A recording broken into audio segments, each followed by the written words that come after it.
Tantor Audio, a division of Recorded Books, presents A Question of Time, a Cold War spy thriller, by James Stejskal, narrated by Perry Daniels. What's a snake-eater, Daddy? It's a funny name they call us, precious. Why? Because we kill snakes and eat them. Really? Yes, but only the bad ones. Overheard at Fort Bragg Child Daycare. Berlin, 1979. From 1945 until 1990, Berlin was the focal point of a Cold War that was anything but. It is only in retrospect that those of us who served can realize how very close to the precipice we actually came. It all began after World War II, when the conquerors of Nazi Germany split the country into two zones they called the West and the East. The Western zone became the Federal Republic of Germany, protected by the armies of the United States, the United Kingdom, and France. The Eastern zone became the Communist German Democratic Republic, the GDR, under the control of Mother Russia, aka the Union of Soviet Socialist Republics, USSR. Nearly 1 million soldiers of the Group of Soviet Forces Germany were stationed in the GDR. The conquerors themselves then became enemies. Tensions rose between the Allies and the USSR and its satellites. It was a time when a lost reconnaissance pilot or the delivery of missiles to a third world country could nearly launch thermonuclear war. Those tensions were often at their highest in Berlin, the former capital of Germany. Lying deep inside East Germany, behind the border Winston Churchill named the Iron Curtain, Berlin was occupied as well by Soviets in the eastern half and American, British, and French troops in the western. By 1963, the city of Berlin was divided by over 100 kilometers of concrete wall with watchtowers and searchlights, guarded by thousands of East German soldiers with Kalashnikovs. Two competing theories of world domination met there. It was the front line of an existential struggle between communism and capitalism, a hotspot left over from a war that never ended, a tinderbox that might start a new conflict or be consumed by it. In 1979, there was an uneasy acceptance of the status quo, but behind the scenes, a chess game was being played by two rival nations, a game that could end with the deadliest of consequences. If you have to earn a living, and the price they make you pay is loyalty, be a double agent, and never let either of the two sides know your real name. Graham Greene. 1. The building loomed in the night, a monotonous gray structure like every other building in East Berlin. It stood out only by virtue of being older and more derelict than the others. Situated in the northern part of the Pankow district on the edge of the city, the apartment block lay in an area that had escaped most of the bombing and ground combat 30-some years before. While newer Soviet-inspired structures towered over the center of the city, the buildings in the rest of the east had barely been updated or repaired since the war. Inside, 3 athletic young men in black leather jackets, their faces strained in concentration, crept up the stairwell wearing their quietest rubber-soled shoes, trying hard to avoid the squeaking floorboards that squeaked anyway. Small, dim lights barely illuminated the dingy vertical tunnel with its walls that had not been painted since anyone could remember. Each of the men had an ugly little pistol, a Russian Makarov, out and aimed generally upwards. Every door they passed led to an apartment that was home to a socialist worker's family. Every door was identical, only the numbers changed. Reaching the bottom of the stairs leading to the next level, the first man raised his hand and the column stopped. He grasped the rail around the stairwell. It creaked and wobbled, rotted from age and neglect. Releasing his handhold, he involuntarily edged away from the shaft and closer to the wall. A fourth man came forward. Bruno Grossman was older than his team of shooters, a prosperous-looking man, portly in a long wool overcoat, who up to that moment had been shadowing the three men with guns at a distance. He looked up and whispered, 505, on the next floor. The column continued up the stairs, even more slowly than before. Reaching the door marked 505, they came to a halt and positioned themselves on either side of its frame. Grossman came forward once again and inspected the entryway. He pondered announcing that the police had arrived, but then decided that quicker action was needed. He stepped back and motioned for the third man to come forward with the sledgehammer he was holding in his free hand. Holstering his pistol, number 3 took the heavy tool in both hands as his partners moved back slightly, ready to pounce forward once the door was open. Number 3 looked at the boss and waited. Grossman nodded to the man in a silent command. Number 3 swung the sledge as hard as he could. Too hard, in fact. It struck the door jamb and bounced off at an angle, sending splinters of wood flying through the air, but with no visible effect on opening the portal. Damn it! Again! All pretense of stealth had vanished. The sledge struck home on the second try. The handle imploded as the door flew open. Number 3 dropped the tool and pulled out his pistol as Number 1 scrambled past him into the front room. Staatssicherheit! Keine Bewegung! State security. Don't move. Number 1 couldn't see a thing. He had no flashlight, and it was pitch black in the apartment. He was followed by his comrades, one of whom hit the light switch just in time to see a half-naked man standing in the corner, leveling a pistol at them. All 3 Makarov pistols fired simultaneously. The man, perforated cleanly by a hail of bullets, slumped against the wall and slid to the floor, painting a shiny dark red trail on the faded wallpaper. Grossman came in at last and walked over to the body. He leaned down and picked up a piece of blackened wood, carved to look vaguely like a weapon. "Crap," he said in a barely audible voice. Then he commanded, "Search this place. Tear it apart. You're looking for papers, film, cameras, anything. And don't forget to check the food." Grossman turned and walked into the hallway. A second team of men were coming up the stairs. One was carrying a litter for the body. Grossman didn't normally come out on missions like this one, but its sensitivity and implications were such that he had decided he couldn't afford to entrust it to any other officer in his section. He pulled out a cigarette, lit it, and stood peering down the stairwell, contemplating the situation. Holding his cigarette in between his forefinger and thumb, one of Grossman's many affectations, he looked like a Prussian army officer. He started to walk down the stairs. On the next landing, a door opened a crack, and a resident dared to peer out at the disturbance. Grossman glared back at the eyes staring out at him, and the door quickly shut. He had already arranged for a team to warn each inhabitant and tell them to keep their mouths closed about the incident or go to jail. No one would talk, of that he was sure. A cold fury welled up inside Grossman. His quarry had escaped him. He surmised the suspect was clever and doubted that he had left any evidence.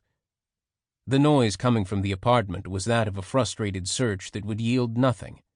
Otherwise, he would have heard a pause and then a victorious cry signaling that something, some clue, had been found. The dead man was an employee of the S-Bahn, the cross-city railway. It was only thanks to a KGB tip that Grossman also knew he was the communications link, the cutout, between an agent handler in the West and a more important spy in the East. Grossman was troubled by the man. Most of all, why was he ready to die? He must have been totally committed to his cause. Based on the information he had, Grossman was convinced the man was guilty, but tonight he had managed to elude East German justice for eternity. In any event, his choice was not stupid. Death was far easier than the pain he would have experienced at Bautzen. Most traitors never returned from that deservedly notorious Stasi prison. His death made Grossman's job more difficult, but not impossible. It was personal now. He was getting closer to the traitor, and would bring him down once and for all. "I will find you. It's only a matter of time." 2. Master Sergeant Kim Becker concentrated on the night scene in front of him. This part of the French sector of Berlin was quiet. That was not unusual. On the other side of the 12-foot-high wall, the East German Border Command of the National People's Army, the NVA, had made it a showcase of impenetrability. High walls, bright sodium vapor lights, 3 rows of barbed wire fences, dog runs, towers every 150 meters, and signs which threatened death to those who tried to enter. Ironically, because the East Germans thought the area secure, it wasn't, especially for those wishing to break into the country rather than escape from it. The sections of the wall that were heavily defended and had the deepest security on the surface were in fact the easiest to cross through, because no one thought anyone would be crazy enough to actually try. Surprisingly, if one searched long enough, there were always weak points. The areas that appeared to have limited security were more dangerous, as one could not always ascertain where the actual security belt was. Becker could see the so-called death strip directly to his front, a 15-meter-wide, well-groomed sand trap without the golfers. Then came a paved road and 3 barbed wire fences. Contrary to popular belief, the East Germans didn't employ anti-personnel mines around Berlin. They only used those on the frontier with the Federal Republic of Germany. Here, they just used assault rifles to kill their prey, their fellow citizens of the German Democratic Republic. Behind Becker was a dark glade of pine trees, a strip of quiet isolation that separated the barrier from the busy capitalist city of Berlin West. Few Berliners came here. It was a forbidden area, and not many wanted to be reminded that they were living in a bubble, surrounded by a communist horde. The East German side was quiet as well. Beyond the wall and a line of trees, it was a rural area, pasture land with a few homes and small military outposts. Why on earth would anyone want to sneak into East Germany? Why, indeed. Becker and the 4 men with him on the West Berlin side of the wall knew the answer, but presently they were occupied with observing the frontier. They had been here many times before, collecting data, watching the guard procedures, learning everything possible in preparation for this mission. Alone or in pairs, they had walked sections of the border at all hours of the day and night, avoiding being seen by the NVA guards on the other side and eluding the West Berlin police, who tried to keep inquisitive children, troublemaking teenagers, and smugglers away from the wall. Becker and his team didn't need permission to be in the area, but they didn't want to advertise their presence either. The name of the game was to get ready for a possible war with the Soviet Union, and their plans were of concern only to themselves. In this case, even the U.S. commander of Berlin was unaware of what was about to happen. Beyond Becker's immediate commander, only the commanders of Special Operations Task Force Europe, U.S. European Command, and the chief of Berlin base, the head spook in town, knew what was going on. Becker knew, from his training and from 13 years of military experience, 2 of them in Berlin, that every security force had a schedule. No matter how professional and well-trained, after months and years on the job, certain things became routine and comfortable. The East Germans had been at this for over 15 years and had developed more than their share of routines. Only the upper echelons of the Border Guard Command were professional soldiers, but they had grown into the patterns of an ultimate security state, ruled by schedules, orders, and regulations. The guards who patrolled or manned the towers were conscripts who had no idea of the bigger picture. As well as surveilling the common folk, they watched each other to make sure no one tried to escape. If someone successfully made it across the frontier, the guards were punished. But every once in a while, They stopped or shot some disgruntled person who decided they'd had enough of life in the socialist workers' and peasants' paradise and tried to make it across the barrier into the West. Those that did stop and escape got a medal. Most escapes, whether successful or not, occurred on the inner-city border between East and West Berlin, not the outer border between East Germany and West Berlin. That part of the wall was harder to get close to, and most of those attempts failed. This section had tall concrete observation towers and occasionally dogs. But Becker knew the towers were not always manned, and tonight the one directly in front of him looked empty. It was also in a depression that obscured its base from the view of the neighboring towers on its flanks. All they had to worry about were the periodic mobile patrols and the trucks carrying relief guards that passed by on the perimeter road like clockwork. Becker watched the tower intently to confirm it was empty. There was no movement inside, no signs of occupation. Through the glare of the lights, bats swooped down to devour the insects that had made the mistake of being attracted to the light. It was very still. "Truck coming from the south," Fred Lint, on the right flank, whispered. Becker had also posted two-man observer teams at other sections of the wall, about 2 kilometers away to the north and south of his position, and they were feeding Fred information by encrypted VHF radio. He peered through binoculars and then lowered them as the headlights came into view on the East German access road. The team watched it approach and pass by without stopping before it disappeared around a bend in the road. "Right on time. We've got 15 minutes. Let's go," Becker said as he checked his watch. At the same time, 10 kilometers to the northeast, another small two-man cell of Becker's team were at work next to the wall. They began pummeling the East German guard dogs with smooth, round stones fired from high-powered wrist rocket slingshots. The shepherds began to bark loudly in their pen. Several more stones sailed into their enclosure to keep them agitated. The noise brought the guards to the windows. Their next move would be a telephone call to the operations center, serving to focus the security force's attention on that section of the frontier. The guards had to climb down from their tower and patrol their section on foot to see what had aroused the dogs' attention.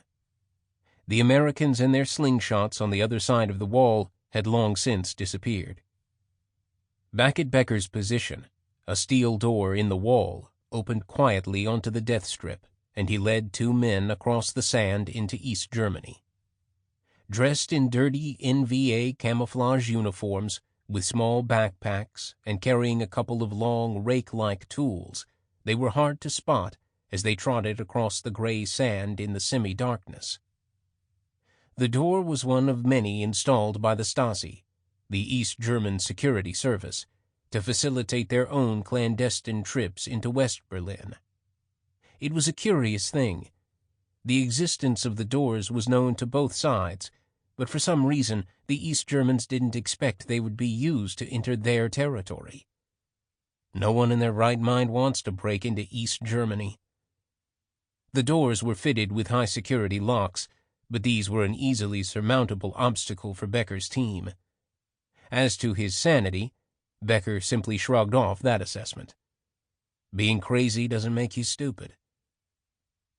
They reached the tower, and Stefan Mann went straight to an electrical connection box at its base. While Becker and Logan Finch crouched at the base of the tower and watched the road for any surprises, Mann worked the lock.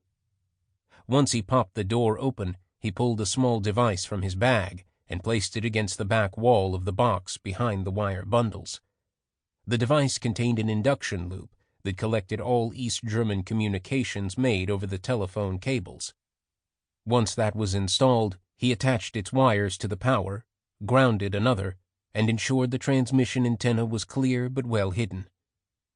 Finished, he closed the door and relocked it. That was the signal for the next phase to begin. Finch had already manipulated the tower door lock, and now he pulled the creaking door open. He sprinted up the stairwell, while Mann took his place on overwatch.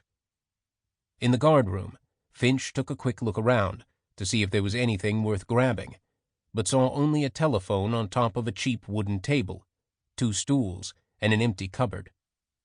He located the telephone box and quickly removed the cover with his screwdriver. There was no power to connect to, so he inserted a battery-powered transmitter and the induction device and concealed them as best he could before closing the box. It would last for a couple of months on low power, but it was better than nothing. He stood up and checked the roads. Still all quiet. He had one thing left to do. He reached into his pocket and dropped a small packet on the table before running down the stairs to ground level. "Good to go?" Becker said. "Yeah, we're in, but only on battery." "Close enough for government work. Let's go." 10 minutes had passed. The team worked its way back across the sand. Walking backwards, they scoured the ground with 2 soft rake-like brushes to remove their tracks. Becker led the way, carefully lifting his heels as he moved to avoid tripping. His gaze swung rhythmically from the team to the flanks, where the road disappeared over a hill or around a bend. His suppressed MPI KMS assault rifle, the NVA version of the AK-47, was at the ready. It was another of the tools the unit had secretly acquired for just such a purpose, along with their clothing and equipment. Even if they missed a mark in the sand, the prints of their East German Army boots would confuse trackers. Through the partially open door, Fred Lint watched the team as they carefully picked their way back to the wall. He pushed it all the way open, and the 3 scrambled back into West Berlin. A quick touch-up of the sand, and all was more or less as pristine as the border guard groundskeeping tractor had left it the day before. Fred relocked the door, and then he and his partner, Nick Kaiser, unloaded and disassembled the suppressed M70 300 Winchester Magnum rifles, which had been protecting the team, just in case.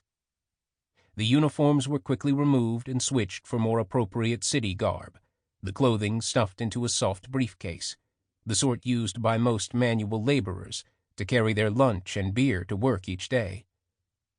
"How'd it go?" Fred asked. "Perfect. Everything in and locked back up tight." Becker cut the conversation short. "Okay, let's get out of here. Meet back at the team house at 09. The team dispersed in bomb-burst fashion, quickly moving away from the wall in different directions. The 2 long gunners to a van, 2 others walking back to catch a late-night bus back to their car parked far away. Becker waited and watched to ensure their work had gone unnoticed and that his men got away cleanly. As he looked back from a rise in the ground, Becker saw the greenish flare of headlights through the tree line that preceded the scheduled security patrol.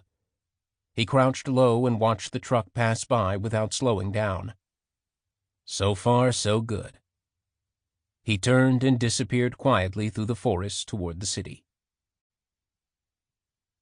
3. Maximilian Fisher glanced out the kitchen window of his apartment as he poured his morning coffee. He was a distinguished-looking man, even in his bathrobe. Tall and fit, with mostly black hair that made him look younger than his 50-odd years, he stood near the counter that ran along the wall, looking out on the street below. At first, what he saw didn't register, but then slowly he realized something was amiss. It was a frigid morning in East Berlin, and in the street below, exhaust smoke was curling up from the rear of a parked car. The car's motor was idling. No one wasted precious fuel letting their car idle, unless they were with the firm. He spooned some sugar and added cream to his cup as he stood at the counter, contemplating the car. The windows were fogged up.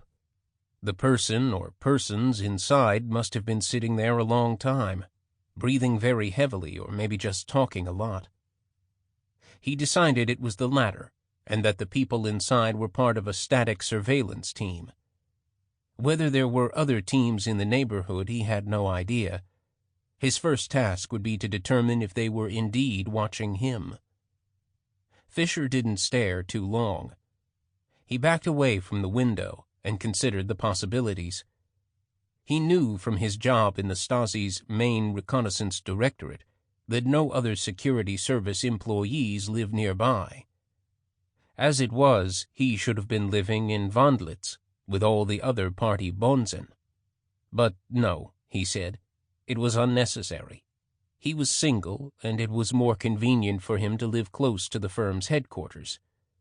While this was true, living in the city had certain other advantages for Fisher. For one thing, it made it easier to carry out his other job, spying against the regime he appeared to work for so faithfully and diligently without being detected. It was a regime he had grown to hate. He carried on as usual. He remembered all the tips he gave his own agents back when he routinely worked the streets. If you detect surveillance, act normal. Carry on as if everything is fine. Don't panic, or you will just confirm that you're guilty, he told them. So he took his time. He finished his coffee, dressed and collected his thoughts before descending the stairs of his row house to the entrance and walking out to the street to meet his car.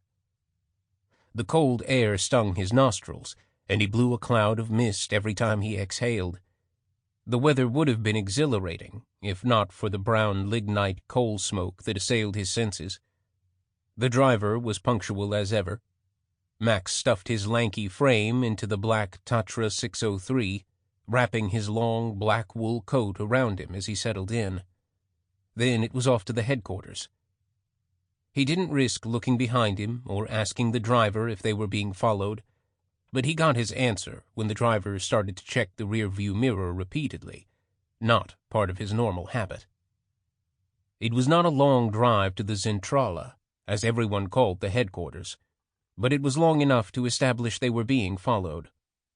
The car turned into Frankfurter Alley, then into Russestrasse, before entering the compound. The barriers were already open as they approached. With the guard's salute, they breezed through and came to a stop at the entrance. "I'll call for you when I need you," he said as he unfolded himself out of the car in front of the glass entryway. Fisher swept through the open doors, into the building and up to the top floor of Haus 15. Greeting his secretary, he entered his office, the inner sanctum where he had always felt secure.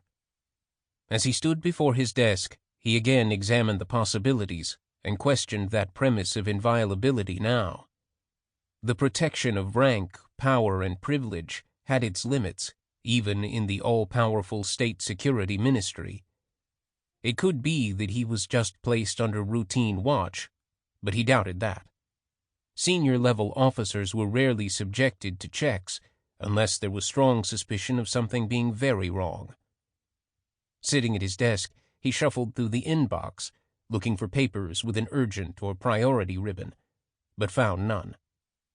It could be that he was being slowly strangled of information by a usurper to his position, or it could be that Department S, the internal security section, had cut him off. It could also indicate nothing more than a slow day, unless one was paranoid. But he was. After all, just because you're paranoid doesn't mean they're not after you. He knew that truth all too well.